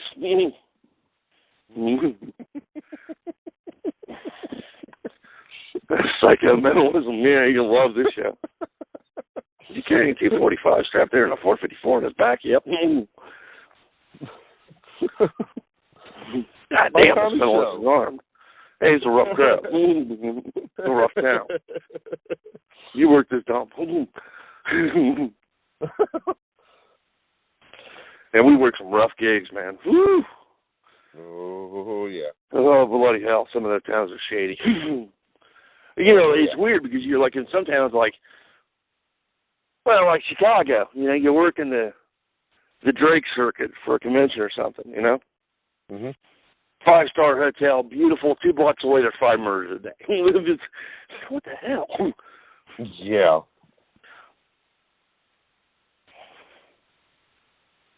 You know, it's just crazy, man. Yeah, Chicago's But, you know, you got really high-end areas, and then you got real slummy areas that are pretty close to each other, actually. Oh, yeah. Don't go over there. You do not walk down that street. Huh? 5 murders a day. 5 a day. City must be overcrowded. Yeah, it's weird, man. You get that in some of the other big towns, too. And then you get some of the small cities that are just as rough, you know? Yeah.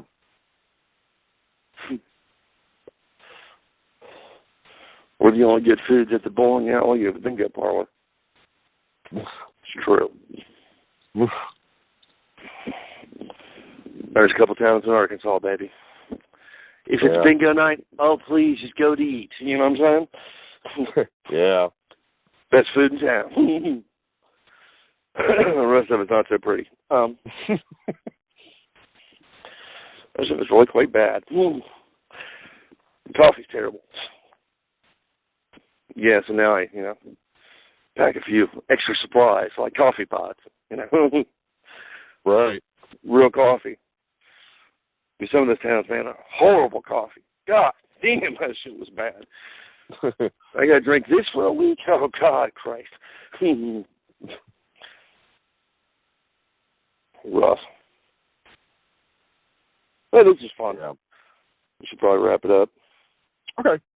Cool. Well, that was this edition of Psicast, and join us next time as we're going to have more stuff to come and special guests.